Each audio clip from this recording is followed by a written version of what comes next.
আসসালামু আলাইকুম সবাইকে। আজকে আমার রেসিপি হচ্ছে লাউ শাক টাকাইয়া রান্না করছি। এর জন্য আমাদের পিছনের বাগানে অনেক লাউ শাক লাগাইছিলাম।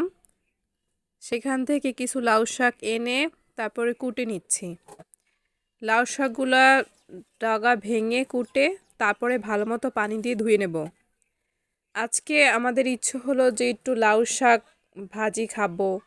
শীতের সময় লাউ শাক ভাজি খাইতে অনেক ভালোই লাগে। এর জন্যই আর কি লাউ শাক করা। শীতের সময় আসলে সবাই লাউ শাক পছন্দ করে। আপনারা কারা কারা এভাবে লাউ শাক খান আমাকে জানাবেন। লাউ শাকগুলো ভালো মতো ছেড়ে নেব।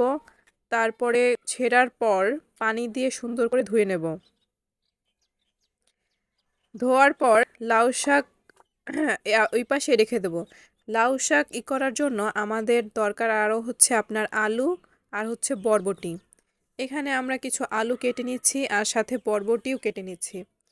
এই আলু আর বরবটি ভালো মতো কেটে ধুয়ে তারপরে এগুলো আলাদা সেদ্ধ করতে দেব।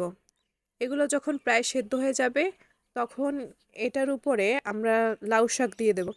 আগে আমরা বরবটি আর আলু সেদ্ধ করব যাতে আমাদের এটা মানে হয়ে যায় তাড়াতাড়ি। শাক তো এমনিই সেদ্ধ হয়ে যায়। তারপরে আমরা লাউ শাক ধুয়ে যত শাক আছে সবই একই কড়াই দিয়ে দেব। তারপর প্রয়োজন মতো লবণ দিয়ে দেব।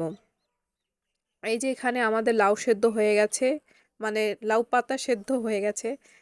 তারপরে আমরা আলাদা একটা কড়াইতে পেঁয়াজ তারপর রসুন ভেজে নেব।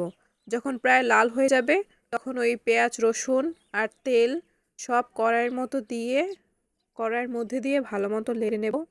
তাহলেই আমাদের হয়ে যাবে লাউ শাক টাকানো ভাজি। শীতের সময় আমরা প্রতি বছর এটা অনেকবার খেয়ে থাকি। তোমরা কারা কারা খাও আমাকে জানিও। আর ভিডিওটি ভালো লাগলে অবশ্যই লাইক দেবে এবং